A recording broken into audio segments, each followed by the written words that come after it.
Welcome to Dialed In on the Virtual Care Journey with Jeremy and Becca, your trusted companions in navigating the ever-evolving landscape of virtual care. Hi, welcome back to Dialed In on the Virtual Care Journey. I'm Becca Bean, and I've got my co-host back today, Jeremy Hedrick. Hello. He was out the last couple of episodes due to some business travel, but we're so glad he's here. Always adds a little bit more levity to the conversation. No pressure. Today we have with us a very special guest, Andrew Dillon. He is the CEO of Upliftly, and I'm so excited that you're here today. Why don't you tell us a little bit about yourself? Great. Well, my career spans about 25 years in communication technology and digital media. I've founded 4 companies. I've also made a feature film and also a big advocate of student mental health. Love it. Let's do a plug. What's your feature film called on Amazon? That's called Hope Dances. It's a family film about a girl who has a ballet dream. I love it. So is consistent message around kind of youth, mental health, just kind of being so positive for kids, which when we met the first time, I kind of had that always impression of that's kind of how you're focusing your career. Definitely. Currently, what does Upliftly do? What is that program? Yeah, Upliftly was born out of some kind of concerning research we did, this awareness, it's a Gallup survey that said that over 60% of student dropouts in college are caused by mental health issues. You'd think that would be maybe finance or academic school, pressure, but it's mental health. So really mental health is really bubbling up as one of the top factors. And so in my career of developing technology in the education space, I realized there was an opportunity to make an impact. And so we started with conversations with therapists, school counselors, as well as focus groups with students. And what came out of that was a realization that they wanted something simpler, something that was student focused and more easily accessible. Awesome. Yeah. And, from that experience, we decided to build a platform around self-help, digital access technologies, 24/7 availability of audio, video listening experiences that allow a student to use it at their own time, either before or after a counseling session, or if they don't have the time or they're not quite ready to go to counseling, they'll have access to something at any time of the day. Mm-hmm. And some of the videos that you guys have made are so, they vary based on ages too. So it's a great library of content to really help kids from elementary all the way up through high school. So trying to get some of that mental health tools into students before they hit that college absenteeism or dropout, right? Yeah, exactly. Kind of meeting, really meeting the students where they are. You've got different age groups, and sometimes there's a one-size-fits-all strategy that's available, but really students in college have a different need than students that are in high school or middle school. And the content can be both mental health, like anxiety topics. We have topics like exam anxiety or staying calm while studying, but we also have topics like managing deadline or sleep support. So it spans both mental health as well as well-being and even what you call mental fitness and resiliency. Yeah, that to me is such an important piece of this entire conversation, right? Where as we look at that continuum of we'll call the general bucket mental health, right? But you hit on important points, which is the fitness of that, the hygiene that comes from what does it mean to be mentally well, right? It's such a broad topic these days. It's thrown around a lot, which is a great thing, right? The stigma, I feel, is continuing to erode, which is perfect, right? We need that to happen. When we talk about mental health, there's so many contributing factors. Obviously, we can't cover them all today, but what are you seeing kind of the top 5 or 10 things rising to the top? Their social media, I know, is probably one of the big contributing factors, but what are you seeing as kind of a general look at what's happening as an influence on students' mental health in the negative way, I guess, and what's impacting them? I mean, as we all see, the student ecosystem is so much different than it was a generation ago. The arrival of digital, it's pervasive. That includes social media impact, both positive and developing peer groups and developing information access, but also the pressure, the comparison, the sometimes negative languaging that you see, and then the arrival of topics like AI, where the students are struggling to keep up. It seems like it's changing at such a high pace, but then you've got global events that are affecting the students. You have academic pressure. It's getting harder and harder to get into colleges. So students have anxiety at a lot of levels. And then coming out of COVID was quite a bit of isolation. So students are still saying that they have a lack of belonging and a feeling of sometimes overwhelm that needs to be addressed. Yeah. How do you see the loneliness factor playing a part, right? We like you say, social media can and technology in general can have a very positive influence on kids, right? There's a lot of good that can come from it, but we also know the bad side. And I think we've seen a lot in our student mental health programs, which are more therapy-based, live sessions with counselors, is this notion of loneliness, which I think had been growing, and then COVID, I think, really put some gas on that fire. And now, even though there's this, I feel like I'm connected, they're really just connected through technology, but not that real personal interaction. How do you see loneliness kind of growing, or do you see that maybe plateauing and being addressed? What do you see around that? Yeah, it's interesting. COVID, it got people to be more self-reliant, stay at home and just figure it out. Now that everybody's back, I think people are trying to figure out how to come back into normalcy. But social media hours, if you look at the number of hours spent, those are hours they're not spending at the park with their friends, going for a walk, joining a new club. And so I think that the students have gotten a little bit out of habit and out of momentum, and they're getting kind of sucked in because these social media apps are very programmatically designed to keep the kids hooked. So there's a concern there that social media, while it has benefits, is kind of sucking the kids in. And so I think that it's interesting that the solution to social media and AI is not to move away from digital. I think it's in the digital technologies because they've got the phone all the time. If you could break the pattern and get them to maybe pause and listen to a positive, uplifting message, or if they say, I can't quite get into the counseling center, sign up for telehealth. You like using your phone? So go ahead and sign up and do a telehealth counseling session. Yeah. Let them use what they're used to, right? Right. Connect with them where they are. Absolutely. As much as I think as a parent, I want to take any device out of my kids' hands whenever possible. But that's just not realistic, and that's not the world that they're going to go into when they're out of our household either. With that, what about students specifically do you think create some of those unique challenges around mental health? Well, obviously they're in this key developmental stage, and increasing levels of responsibility and autonomy. And especially in college, first time away from home, you do have students that are first generation college students, international students, special needs students, and then even diverse students. They need different needs. So I think that the student ecosystem, there's a lot more awareness. And so our thinking is that, student relevant content means design content that speaks to the students what they're really experiencing on a day-to-day basis. And that means asking them what they need and giving them what they need in a platform that's accessible. We have seen some people try to use apps where you have to download it, you have to sign up, you have to answer a million questions. It creates friction. We decided with our platforms to make it anonymous. No login, no sign up, no stigma. Just click and listen and just develop your health. And so I was speaking with some student school counselors recently, and one of their biggest challenges they have is even acknowledging that their student and their kid may need help.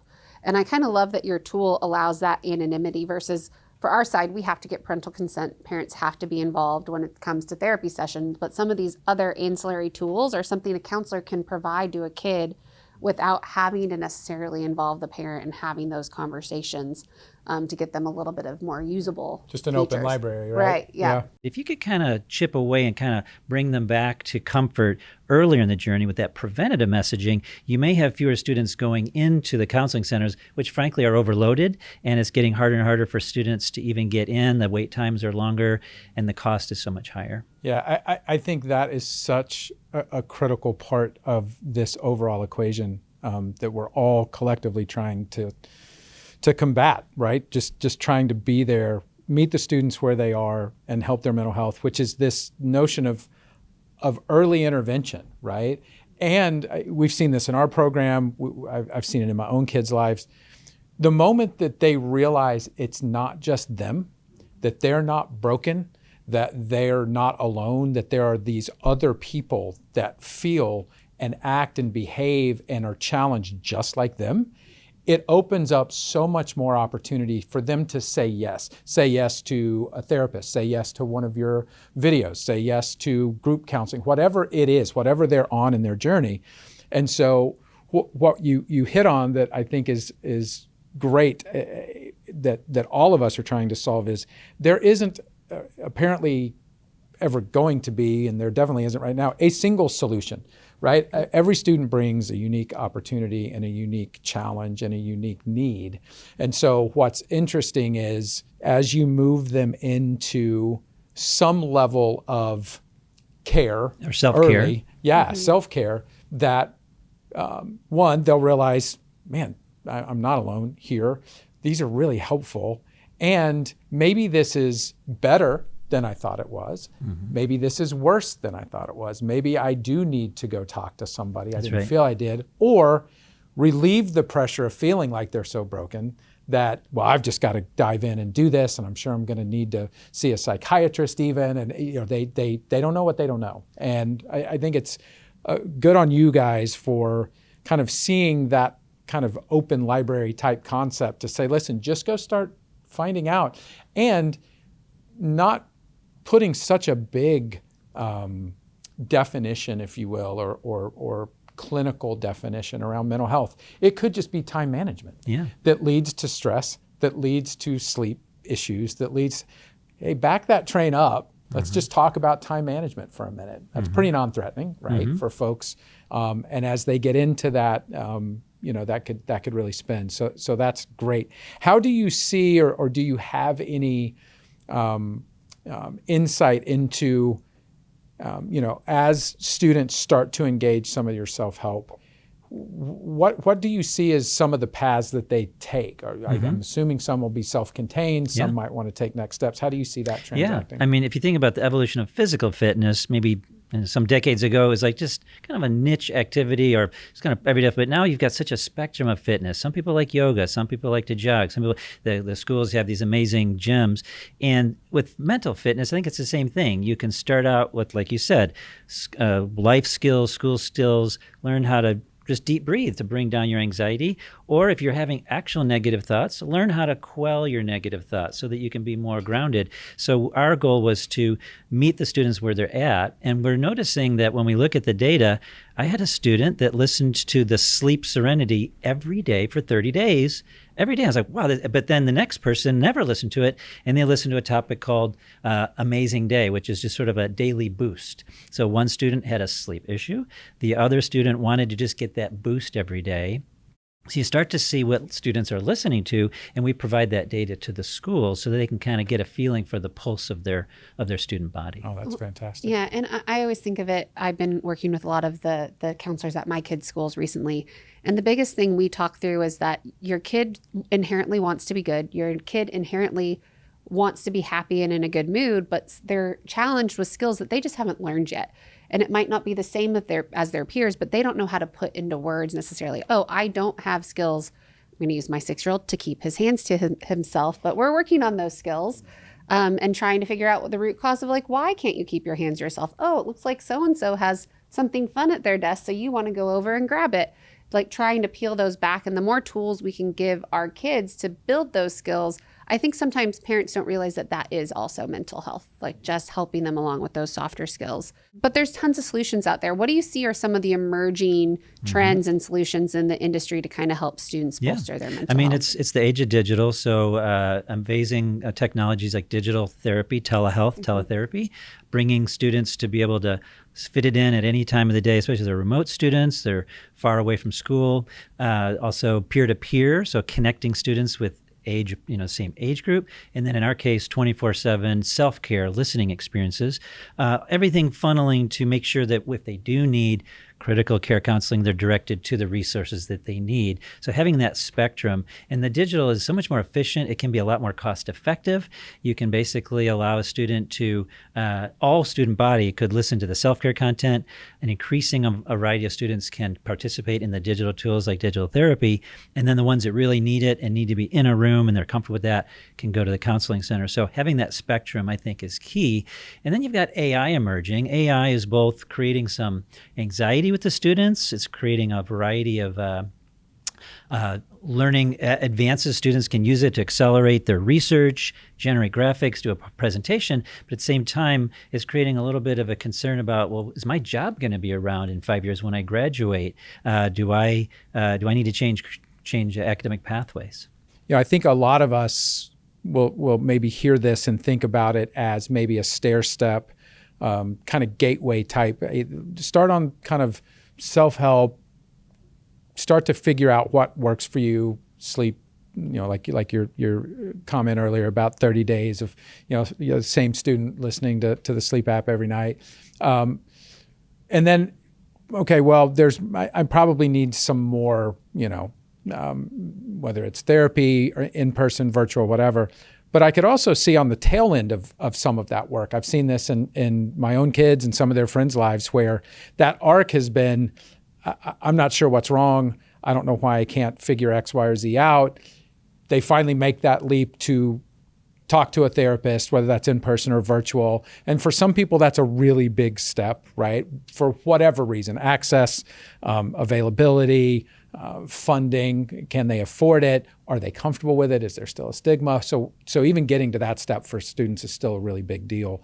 But typically, once they do that and they really start to put that effort and work in, there's the downside of that curve, which is I've been given tools now and I need to use those tools. What I love about your program and hope that it continues to grow is that there's like on-demand life situations where I just experienced one very recently with somebody that I know where they really needed about 10, 15 minutes to take a step back from a really highly anxious situation. And they were in a position to do that. It wasn't stressful because there were things happening. It was somewhat self-induced anxiety. And if they had the ability to take that step back and listen to something, even if they had listened to it 5, 10, 15 times before, there's something about being in that moment and that on-demand piece, which I think is such a critical aspect to your tool. Do you have any anecdotal feedback from students like, hey, I was in a really bad spot in this moment? Test anxiety is probably a great one where you're like, I was about to go into this test, thought I had it under control, started to freak out, and man, those 15 minutes changed my whole perspective. How does that kind of come back to you information? Obviously schools have to provide this spectrum of care, but think about it's midnight and they've got a big test the next day, and some students actually freeze up. And my daughter told me that she had this big exam and she froze up and she was like doubting herself, kind of like short breath. And then, so now they're not studying and it's getting later. And if they could just listen to a topic. And so she said she tried it for the first time. She said, wow, I listened to it. I did the deep breathing. It reminded me using positive psychology that you've done well in the past. And even if you do poorly one time, you can get back on the horse and do well again. You've got support, you've got the path. Give them that encouragement. They can breathe. Now they're back to studying and they can do as well as possible. And then when they get to that test, just kind of visualize the best outcomes. So giving them these kind of habit forming tools, I think is very useful. And it's just one step towards keeping them training themselves to take power over their own mental health, using their own self-care techniques. And then when they need to, they can click on a link and go get a counselor. So trying to circle back, if you had to give advice to the educational leaders in today's society, what would that be? I think it's really necessary to meet the students where they are. I was at a campus just yesterday, and they did a great job of having these rooms right in the central lobby for first-year students. They had a room for diverse students. They had a room for international students, and then right next to the counseling center. So it's kind of like you can see all that. And then, but I was actually meeting with them to talk to them about digital tools because they wanted to expand beyond the on-campus moment. So I think it's meeting the students where they are in their personal journey, and then meeting them where they are in their digital journey. So if you don't have digital therapy and you've got students that are far away, consider that. If you are wanting to give students kind of this continuous 24/7 access to preventative and self-support, self-care, consider all those tools so that it really gives the students as many tools in their toolkit to take more control over their own mental well-being. So we've hit on this kind of in a tangential way twice so far. One was you alluded to, decades ago we started this physical fitness, physical health journey in our schools, right? And for those of us, unfortunately, probably not you, old enough to remember when that was introduced. I've seen that over decades grow and grow and grow. Another thing that we've kind of hit on is how many different concessions, in the best sense of that word, we've made for all of the different ways kids learn, right? And if you look at generation to generation, we're so much better now at trying to meet kids where they are. My question is, do you see the trend, and I'm hopeful that with all that we see through our Dial Care student program, all that you see through your program, is there starting to be more and more move towards, hey, we should consider mental health, mental fitness, just like our physical fitness, and that everyone's going to come to it in a different way. So when we meet student A who's got a learning path like path A, and path B is very different, we have a lot of tools to give them in their tool belt now to learn, right? It should, at least in our conversations and opinions, be the same for mental health. What is your journey? Where have you come from? What is that? What is best for you? Kind of like you just laid out. And almost this, we go for annual checkups in our company. We do all of the things that we do for our medical health. And yet we're still not quite there from a mental health. Like, why doesn't everybody go get their annual mental health physical, right? Yeah. So I am very hopeful. I see this through my own kids and their friends, that there's so much more openness around their mental health, and when it's good and when it's bad, and they own those struggles. Do you see that continuing to move? I feel like I'm seeing it, where we're not just kind of giving lip service to it. We're trying to actually engage and give students what they need in a generation that's more open to it, more technology native. So it gives us more opportunities to do things like you guys are. How do you see that continuing to evolve over the next, call it 5-10 years? Yeah. I mean, I'm very hopeful and optimistic. I unfortunately have been at schools that have had big budget cuts. One school district recently that had to let go all their therapists. So in my case, offline content was possibly a lower cost solution for that until they can get their budget restored. But for the schools that have been able to preserve their budgets, I'm definitely seeing the students increasingly taking advantage. The stigma for using mental well-being, especially the term mental well-being coupled with mental health, I'm seeing that used together, which means just like fitness maybe used to be weight loss, which had a stigma, now fitness is like how you live well, how you come to work, and how you are jogging with your family to be just well-being.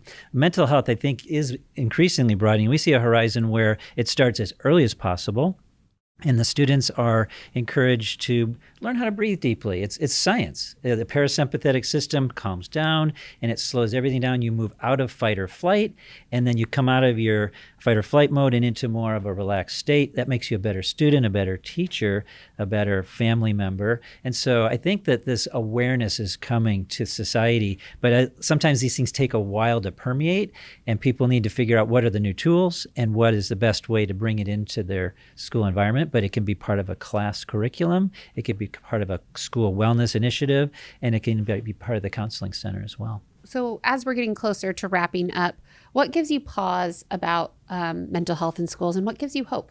You know, I think that the students are overwhelmed by the digital. I mean, if you could just imagine trying to describe how much digital is pervasive in learning platforms and syllabus, and all your homework is all, and then the AI is, should I use it? Should I not use it? And then they're on social, they're on their computers so much.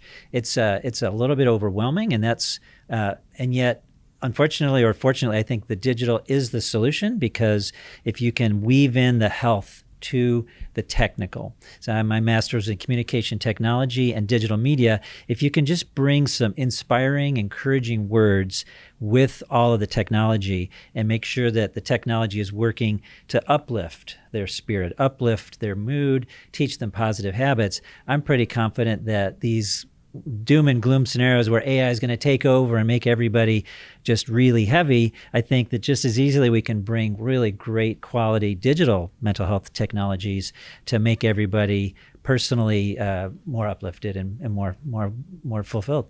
Awesome. Well, Andrew, thank you so much for joining us today. This has been a great conversation. I loved learning more about you and kind of your program, and just what your take is on student mental health. It's so important. And I think thanks for what you're doing. It's such a huge need. That's really great. Good on you guys. Well, thank you guys so much for joining us today on Dialed In on the Virtual Care Journey.